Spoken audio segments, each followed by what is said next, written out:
I'm Elaine Unzicker. I work in metal. Yeah, this is metal. And it is technically chainmail, which is a series of rings interconnected. So it has one ring holding four other rings that connect to it. And because they're all loose, but welded shut individually, it creates a really beautiful flexibility. So I can just do this, I can do this, and that is the flowing feeling of the metal. That's what attracted me initially to work in this material. I do know how to take flat sheets of metal and hammer them and saw them and create objects with them. But this material has its own quality, its own way of being.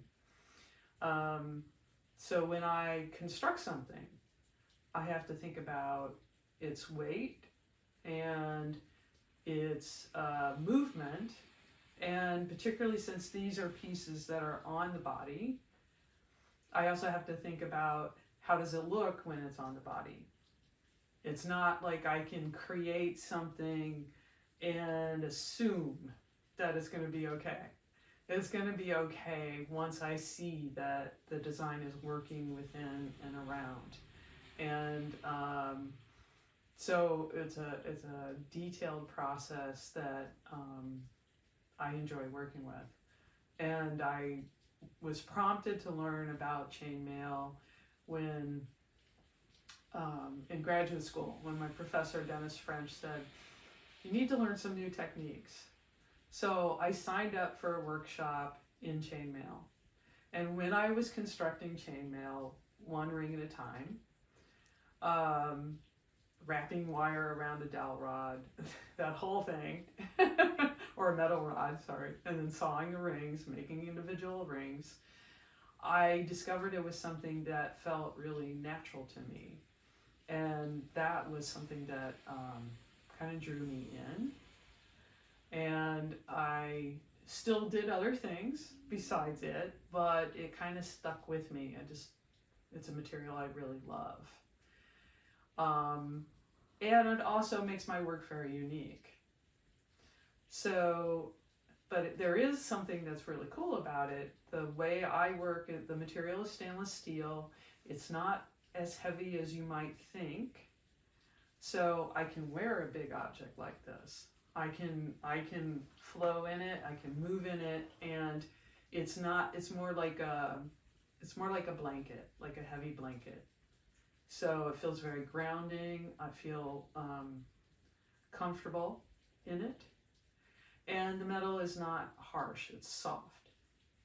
These are all the things that I like about the material. And then, there's just something about working in metal when it seems to be sort of fiber-like that's interesting. People oftentimes will say, is this knitted?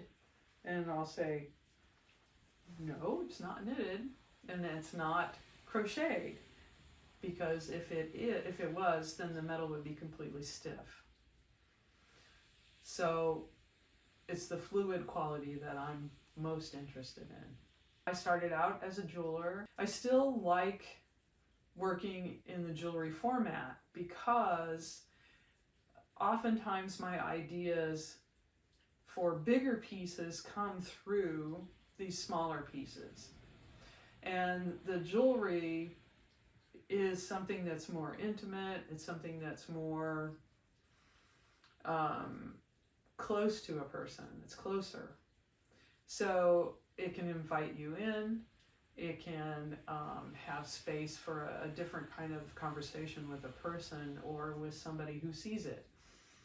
And jewelry can take all kinds of forms, so I can be expressive, it's just that it's smaller. So working in this scale gives me the opportunity to work differently because they need to do different things. The jewelry, I really want it to be something that somebody feels comfortable in, and also moves with them, which this material does, and gives you a sense of your own style because it's a unique object. So you're really showing something that people will actually ask you questions about. And isn't it great to have somebody ask you a question about what you're wearing, which also identifies more, comes back to around like who you are, what this is for you, how does it feel for you? All of those kinds of questions might be just might be something that a person would ask you. That's very cool. So today I'm wearing the jacket, which is called Invincible.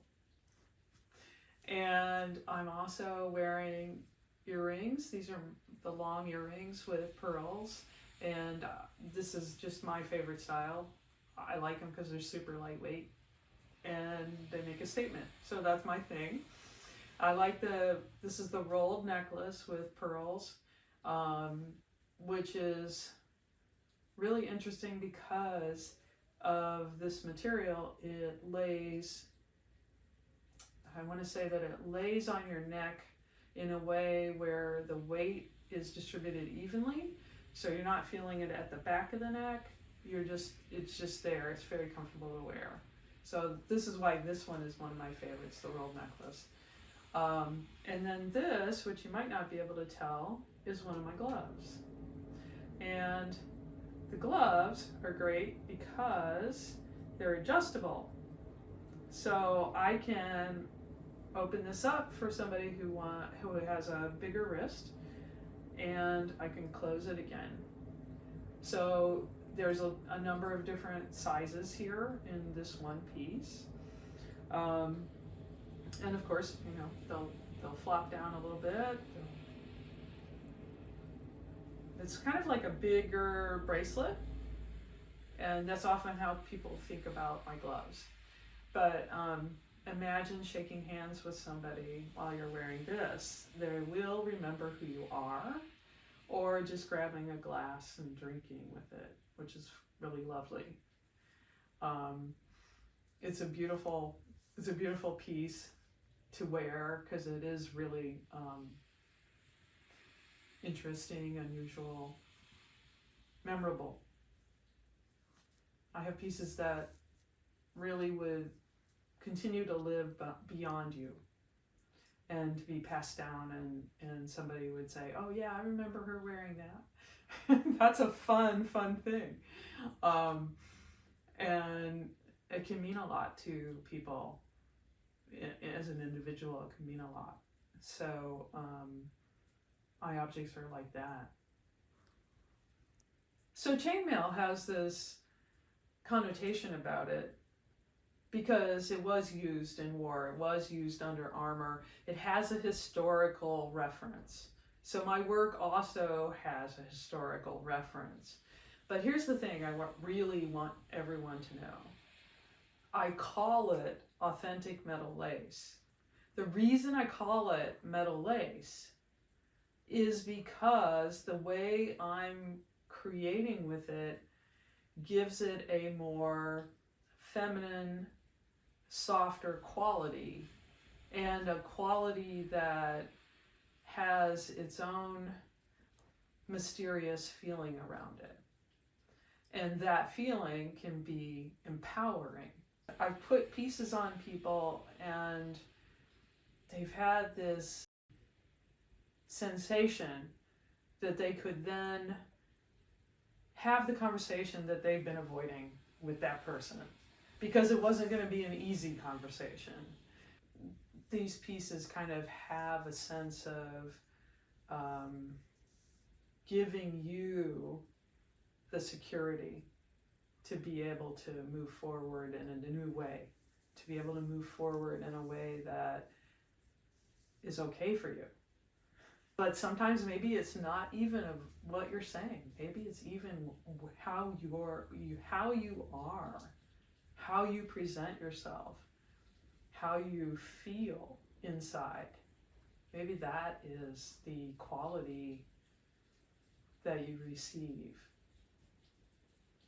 from wearing one of my pieces. I think my pieces also just kind of give people the sensation of being who they want to be. They're expressive. My pieces are expressive. They're not sitting back. It's not a typical piece. It means that people will see you and people will ask questions.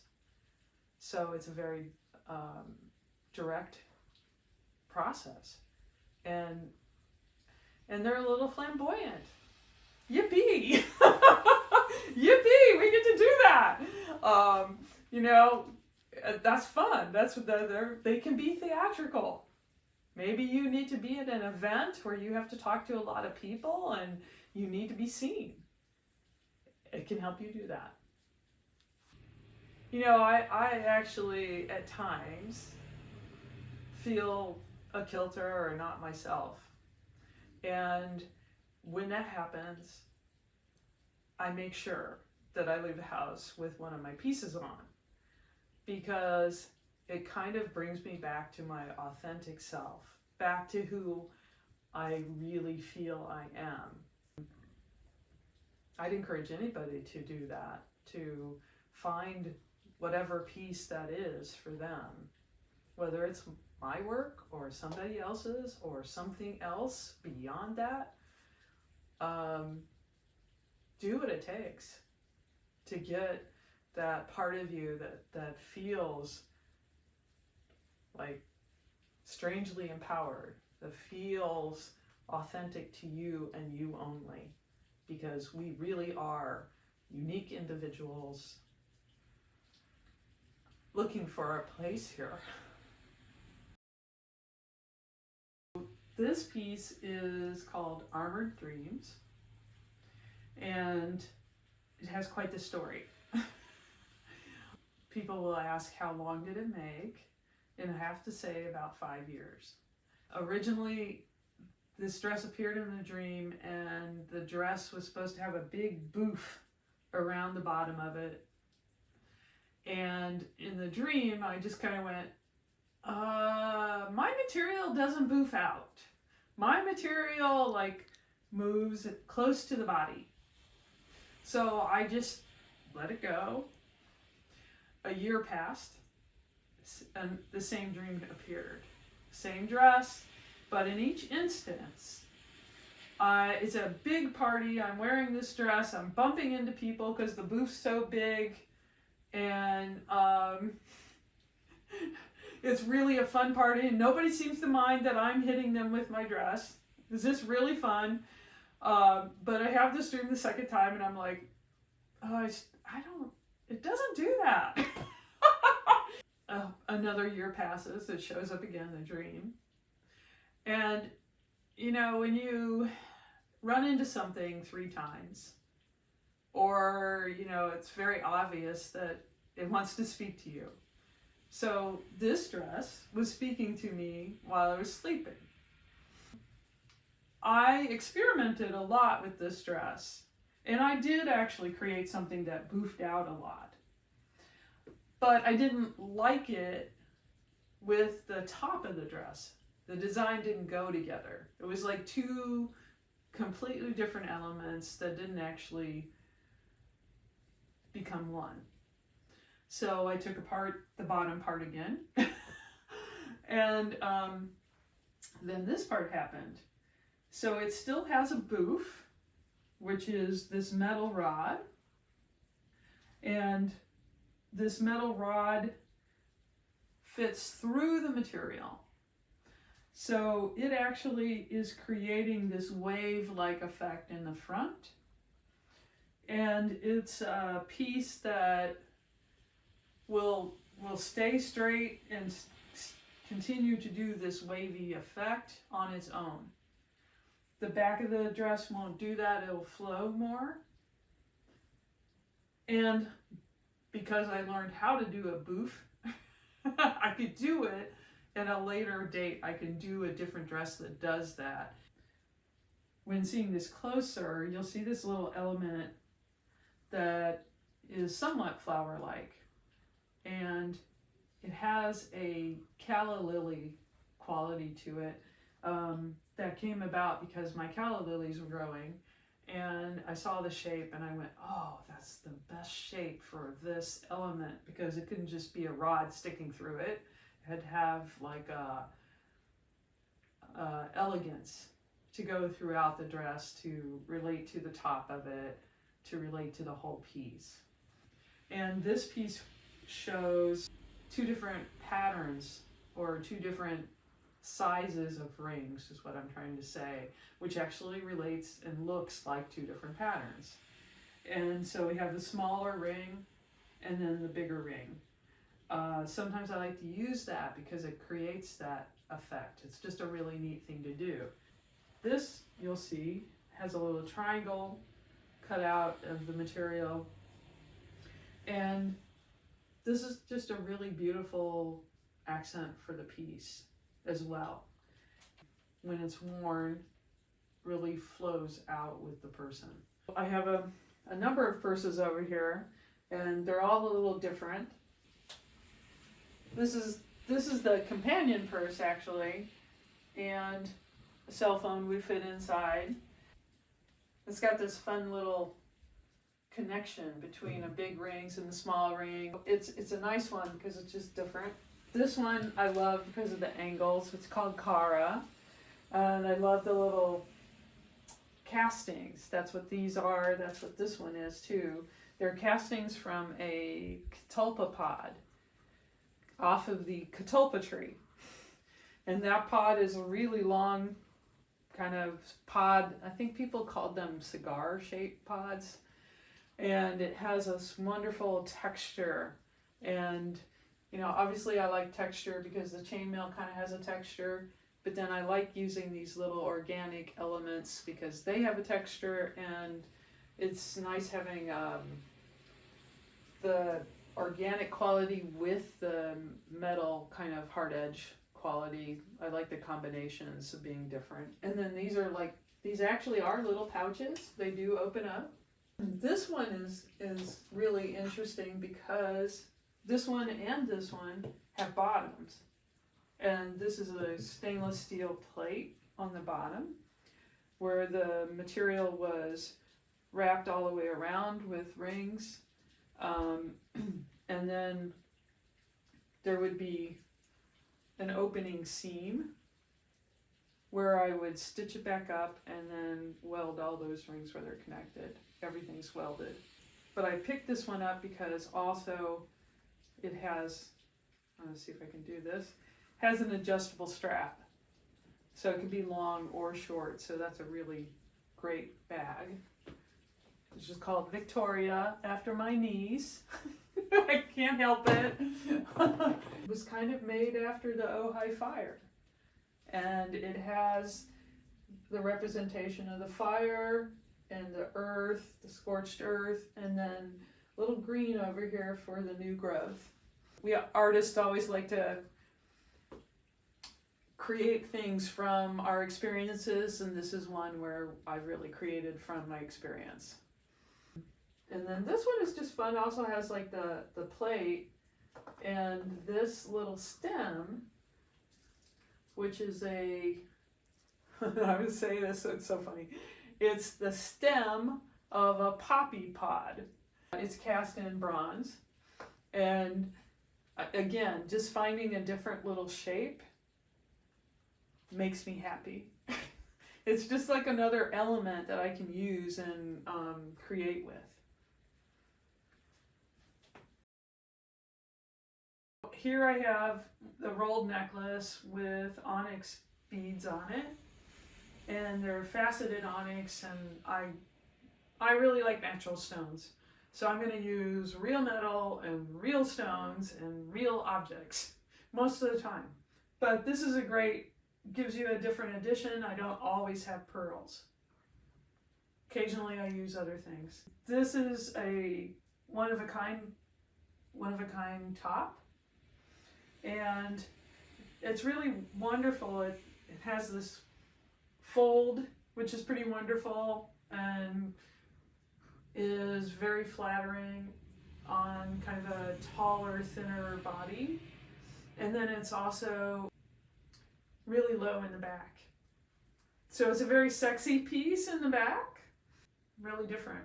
And it uses kind of the straps are the small ring and the medium size ring. So it gives you a little variety. This piece is my vest, and the vest is so cool because you can wear it lots of different ways. It's the piece that looks different and is quite unusual on each person. Each woman's body, it fits them differently. But this is the longer one, which a lot of women like because of the extra length. They just like the versatility of that. So that's one of my top pieces.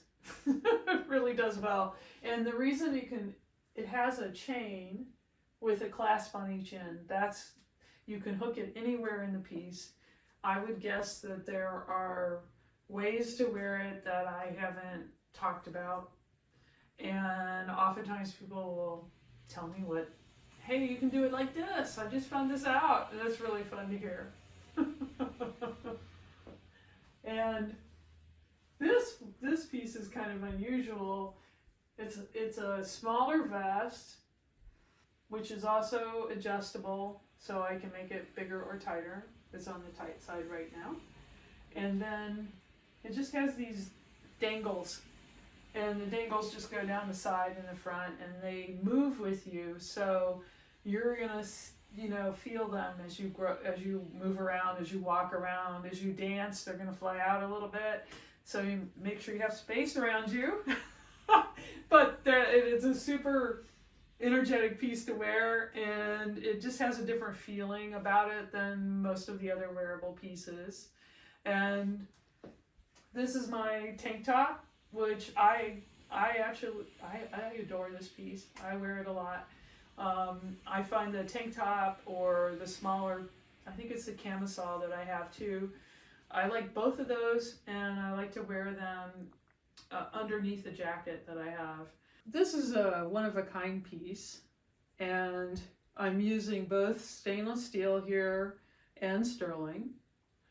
And then this wonderful stone, actually. It's Alaskan coral, which also people look at it and they think it's a stick or a piece of wood, and it actually is coral. What's fun about this is a new piece, a fairly new piece. What's fun about it is that how it's connected is not typical. It is kind of something I figured out from a prior piece that I made with the coral, and it has this little silver holder, basically like clasping around it, but it's not set like a bezel. And a bezel is typically flat, and you have a stone that sits in it, and then it's hammered around the stone. And you can do a bezel with coral, but it would like sit flush all the way around. In this case, this engineering created like a little flap around it, and then there's a hole drilled between the two pieces, and the jump ring that holds them together, the metal is pressed around the stone enough that it holds it in place. It gives it a different effect, and kind of more like it's swinging. To me, it's more like it's swinging from the chainmail. I just like the effect. I like putting together different shapes with the stone, creating a different feeling for the piece. So it's fun making one-of-a-kind pieces of jewelry that you're not going to find anywhere else, and that speak to me, because as an artist we like to create things that fit that way, that are one-of-a-kind, which means that the one-of-a-kind person is going to speak to them. And then that means it's their piece. That means it's like part of them. That's a really beautiful part of being a jeweler. It's so intimate, it's so personal, it's so special for that person. And that's when it's really precious. This is a one-of-a-kind piece. This is the Crown of Enlightenment. It was made during the pandemic. It's kind of a very different kind of crown. Of course, you want the focus to be in the front of the crown, of course. But using the chainmail to make it meant that I had to have a structure that it would fit over so that it wouldn't flop down, because this is so flexible, the material is so flexible, it would normally flop down. Little engineering feat here. I really focused on adding a lot of different details to it because it's a crown, it can have a lot, right? We can just go overboard with a crown, anything and everything. So it has malachite, it has kyanite.